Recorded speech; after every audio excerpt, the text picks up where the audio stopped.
one of the all-time stories that I have is that we had put together a great product for a company for a fraud insurance investigation. We had rolled it out to them. We had tried it and found $200,000 worth of insurance fraud within 7 days of their claims that were processed. And we rolled this big product out to them at a fairly large cost because they were expecting to have great returns. And within a month or so, there were very few returns. And what we found out was that the end users had misinterpreted the way that they were calculating things. And so they thought that they were saving the company money as well as saving their jobs by not showing the problems that they were finding. So they would find the problems and then they would kind of erase them or move them to a different section of the computer system so that they weren't able to be seen or dealt with. So the end users, in the way that they thought that they were being supportive of themselves and the company, was in fact causing the problem to show up. So there's all kinds of different important things that you have to take into effect as you're trying to make sure that you have a solution that's going to work for years. Part of that is going to be able to make sure that it's open-ended enough that you can build on and add on programming to customize further the needs that are brought up by the consumer as well as the needs that are required by the government. So those are two things that are important. Serving customers is always an important thing. One of the important parts of project management is to be able to implement a product in a timely way. And that means that you have to figure out when the salesman says that the data will be here and when the compliance officers have signed the HIPAA agreements, as well as the DBAs have got the computer server set up ready to be able to engage and download that data. All three of those, or four of those things, have to be able to be put together in a timely way so that each of those pieces comes together at a time that will be utilized so that there's no wasted time or wasted resources. And of course, we all know the salesmen are way ahead of us, so that's always kind of a hard call to make. But you can make that call and put those pieces together and coordinate when that data arrives and what can be done with it so that you can get those customers moving quicker in the pipeline than they would if you weren't managing those projects. Experience pays off a lot.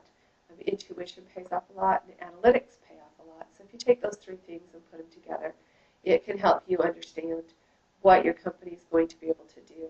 So that helped me realize that that was one of my strengths there, to be able to oversee those kinds of organizational projects and implementing them in a timely manner. My technical skills are fairly good. Learning the competitors' programs, I was always really good at going out and learning how to use the competitors' programs. When I sit with a client that has the programs and I'm showing them ours and they say, well, McKesson's product can do this, then I have them show that to me. And I learn how the other competitors' products work so that I know that when 3M has an add-on for a physician billing for an ICD-10 program, I know what it is in our system that can be able to do that also. So that was one of my skills. It was also one of my weaknesses that it's really hard to learn all of the programs that you need to learn for each of the skills to be able to offset those. And by the time that you look at McKesson and 3M and Fair Isaacs and all of those programs that you compete with, it's difficult to really keep abreast of what's going on with those. So that's always a challenge. Working with programmers is something that I have a little bit of a weakness in.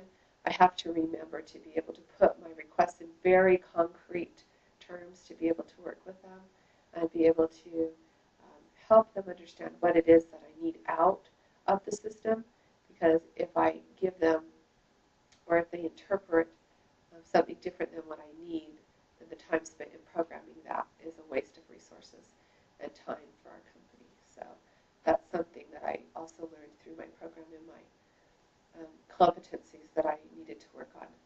One thing that I really enjoyed after the beginning of my program was that I went and found a mentor. She was an executive in one of the companies that we were strategically partnered with. I would meet with her on an informal basis on a regular day every week. And it was sometimes a meeting, sometimes just a quick phone call, sometimes an email. It was a quick 15 to 30-minute interchange about my personal appearance, how I present myself, how I should sit in a boardroom, because I'm fairly small. I'm a little small. She said, "You're kind of scrawny. You got to speak up." How I inflect my voice, some of those things that women need to learn in the boardroom when they're sitting at a boardroom full of a bunch of gentlemen. So that was a really good thing that I had to be able to have as a business partner, to be able to help me understand some of the weaknesses that I had in appearance or projection, and be able to learn that, to be able to improve my communication style and some of my presentation skills. I gained a lot of presentation skills for online conference calling. I think that's a really difficult thing to do. Oftentimes they would have the sales team on site, they would have the business team on site, but they would call in for the clinical or IS folks. And so that's always a little bit tricky, to be able to read your audience when you're on a conference call and their line has mute on the phone. And so you don't get a lot of response, you don't get a lot of feedback. And so that was one of the things that I had to learn to work on, to be able to improve some of my weaknesses.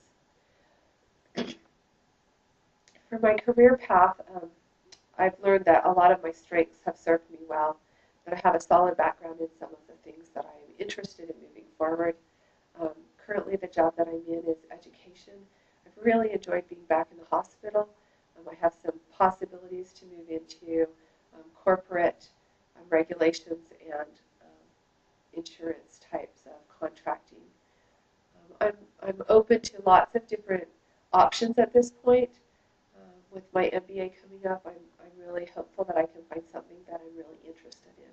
I have a lot of passion for finding people that cheat the system.